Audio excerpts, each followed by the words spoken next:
قبل ما نبدأ الكلام صلي على النبي العدنان. بمناسبة المولد النبوي الشريف السعودي جاي لك بفيلم جديد من كوكب الأكشن والدراما الهندية المليئة بالأحداث النارية. كل اللي عليك تركز في البداية وتستمتع بالنهاية وشد فرامل هنا عشان هيبتدي فيلمنا. بيبدأ الفيلم بالساحر ليلى وهو بيعرض سحره على الناس وباين عليه ان هو متمكن جدا في موهبته في السحر. الراجل ده بيجيله بيقول له العصابة كلها جاهزة وبرحب بيهم بيقول لهم يا هلا والله بالحبايب والغاليين، انا جمعتكم عشان عملية خطيرة. ومرة واحدة بيمسك الراجل ده وبيقتله. بيقول لهم الراجل ده عميل في الانتربول وخاين بينهم كل المعلومات. وبقول لهم العملية يوم 31 مارس وهي انهم يجمدوا كل ارصدة البنوك في الهند. وبتنتقل بنا الاحداث للام دي وهي بتدعي لابنها، وها هو البطل البريء الابن المطيع ارجيه راكب عجلته ورايح على اكل عيشه.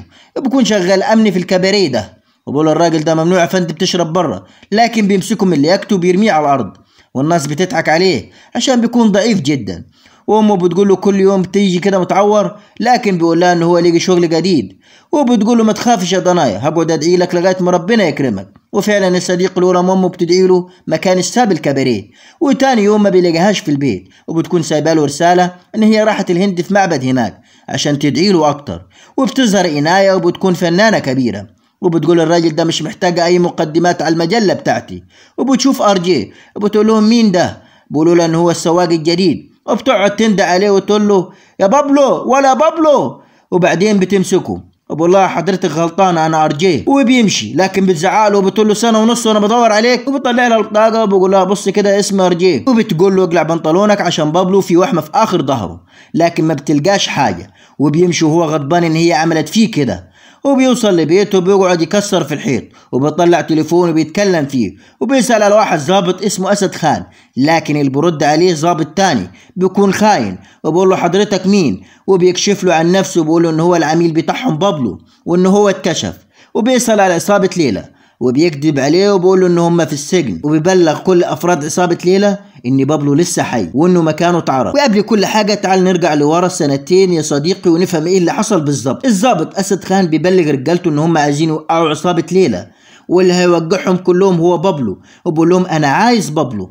وأول ما بيرجع بيته بابلو بقول له بتسأل عليا يا باشا قلت أجيلك. وبيتفق معاه إنه هو يوقع كل عصابة ليلى بما إنه أفضل هاكر في العالم مقابل المال، وانه هو هيشيله الملف بتاعه المليان بالجرائم الالكترونيه اللي عملها. وبيتفق معاه وبيسيبه وبيمشي. وبعدين بيروح الكباريه وكانت انيا بتتخانق مع خطيبها وعشان تغيظه راحت ادت وحده لبابلو لحد ما خطيبها مشي.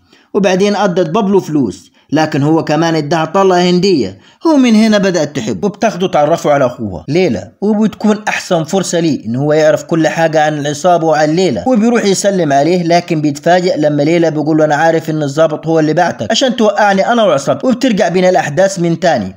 بابلو واحد بيجيله البيت وبكون خلاص هيخلص عليه لكن انيا بتضربه من ورا وبتنقذه، لكن الراجل بيقوم من تاني وبحاول يضرب فيه. لكن على مين؟ احنا معنا بابلو بن الجحدين بيقدر يصد كل حركاته والراجل بيضرب عليه نار، لكن بيهرب بابلو وبيركب مع انيا وبتاخده على شقة بتاعتها. لكن يأتيك الخازوق من حيث لا تدري يا صديقي.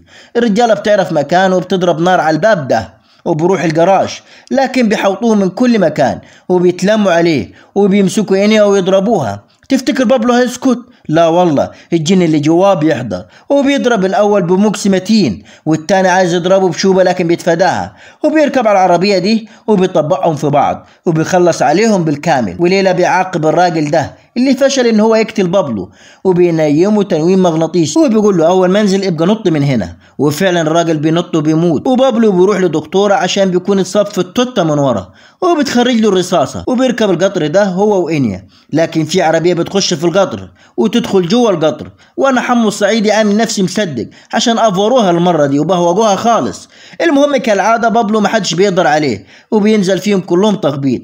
وبينزل من القطر بيلاقي العصابه كلها في وشه وبيضحكوا وبيقول لهم انا اللي جبتكم لحد هنا. وبيوريهم جهاز التعقب اللي في شنطه انيا لكن كلهم بيتلموا عليه. تفتكر اثر فيه؟ لا لا لا والله بيضرب فيهم بوقع الاول على الارض وبيركب فوق القطر وبيضرب ده كمان، لكن الراجل ده بيثبته بالسلاح فبحط المطوه دي على رقبه انيا عشان هي اخت ليلى قائدهم.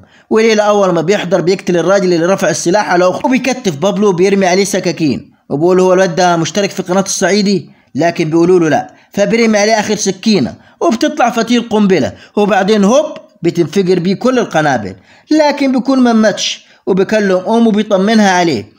وليلى بيكون في المقابر بقول لهم كده ارتحنا منه، العملية زي ما هي يوم 31 مارس. وينيا بتكون زعلانة جدا على بابلو، وبابلو بيشوفه هو متأثر جدا، وبعدين بيظهر لها وبتكون عايزة تضربه بالشنطة، وبتقول له كل شوية تقعد تخلع فيا، وبيكشف لها حقيقة أخوها. بيقول لها لما كنت عندكم في الحفلة ليلى عرف كل حاجة وقال لي أنا عارف كل حاجة بينكم انتوا الاتنين انت والظابط. وبعدين خدني وقال لي لازم ان احنا نتجسس عليه، ادخل دلوقتي وهكر كل الملفات بتاعت الظابط. والراجل ده بيرفع عليه السلاح، وليلى بقول له قدامك 5 دقايق، والراجل بيكون خلاص هيخلص عليه، لكن بيقدر بابلو يهكر كل الملفات بتاعت الظابط. وبابلو بقول لهم انا موافق اشتغل معاكم وانسى اتفاقي مع الظابط مقابل الفلوس طبعا. وهو بيتكلم في التليفون هوب في ناس بتخطفه، بيقولوا له فين ليلى يلا، لكن بيقول لهم ما عرفش حاجه عنه. وبيطلعوا عليه المسدس عشان يتكلم، وبكون خلاص هيخلصوا عليه وبرضه ما بيتكلمش، وبعدين بيسيبوه. وبكون اختبار عامله ليلى وبابلو بينجح فيه، وبيقدر يكسب ليلى ويكسب هو كمان فلوس كتير على حساب الناس الغلابه. والظابط خان بيجيله البيت ويقول له قدر ليلى يسحرك بسحره.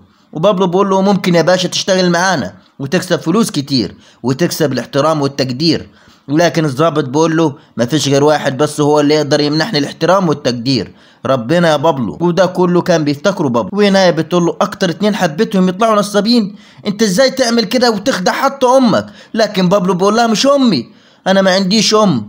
بقول لها انا شفت واحده وابنها البنك كانوا عايزين يحبسوها، والام دي حكيت لي ان جوزها كان عايز يسحب قرض، واول يوم الاجراءات كانت تمام، لكن بعدين هكروا البنك، والبنك طلب مننا ان احنا نسدد، جوزي ما استحملش وانتحر ومات. وبابلو بيحس بالذنب وبيقعد يبكي وبيستغفر ربنا على كل الغلط اللي عمله، وبيقرر ان هو يتوب. وبيروح للام دي ويقول لها من النهارده اعتبريني ابنك، وبيترمي تحت رجليها. وبيتفق مع الضابط انه هو يوقع كل عصابة ليلى، وبيحاول يمسك اي دليل، وبيدخل فلاشة وينسخ عليها كل المعلومات، لكن بيعرفوا وبيمسكوا بابلو قبل ما يخرج، لكن الحكومة بتحضر في المكان وتقبض عليهم كلهم. وليلى اول ما بيعرف بيتفاجئ وبيقول عملها بابلو. لكن ام بابلو بتروح لليلى وتقول له انا جيت النهارده عشان تقبل ان بابلو يتجوز إناية اختك، وما بتكونش عارفة حاجة عن ليلى ولا عن بابلو. وبقول لها ايوه اتفضلي يا حاجه ورني على بابلو عشان يجي. وبتكلم بابلو وتقول له ان هي عند ليلى وان هو لازم يجي عشان يتفقوا على الفرح. وبروح بابلو معاه هديه عشان امه ما تعرفش حاجه عنه، لكن كل الرجاله بترفع عليه السلاح، لكن في واحد من رجاله ليلى بيرفع على ليلى السلاح وبقول له خليه يمشي. وبابلو بيعمل حركة بعينه، وبنفهم ان بابلو هدد الراجل ده بفيديو ليه، عشان كده رفع السلاح على ليلى. وبروح بابلو عشان يمسك كل عصابة ليلى، وبيبدأ بالصين. كل التلاميذ بتتلم عليه عشان عايز يمسك المدرب بتاعهم، وبكون خلاص هيقتلوه، لكن بيقدر يخلص عليهم بالكامل، وبخش في قتال شرس مع المدرب، لكن بابلو ما بيكونش سهل وبيقدر يضربه ويخلص عليه. وبروح لتاني واحد لكن بيقول له انت، وبقول رجالته خلصوا عليه، لكن بيضرب ده من رجله وبيحاول يخلص عليهم، وبيمسك ده من ايده وبيلفه وبيرميه على الارض، وبكون عايز يهرب بالطياره، لكن بابلو بيلحقه وبيضربه ضرب جامد وبيرميه من الطياره. وليلى بيكلم رجالته عشان يخطفوا ام بابلو، وبتكون جايه من الهند وبيقدروا يخطفوها. وبيعرف بابلو ان ليلى خطف امه، وبروح مع الرجاله عند ليلى وبيسلم على امه اول ما بيشوفها، وبتكون معاه إناية. وليلى بيقول لها ابن كبار قوي بيكي، وبعدين بينوم امه بسحره، لكن بابلو بيقول له يا ويلك يا سواد ليلك يا ليلى، لكن بيقول له يا بابلو ما تتهورش وبيجري منه. لكن بابلو بيكسر الباب ويخش له وبيبعت له رجاله عشان يقتلوه، لكن بيطلعوا سراب وخدع عاملها فيه، وبيخش المكان ده وبيحرك ليلى كل الحجاره دي عشان تخلص على بابلو، وبيقدروا يضربوه ضرب جامد، لكن بابلو بيكسرها كلها. وبيروح المكان ده وبيطلع له رجاله عشان تضربه،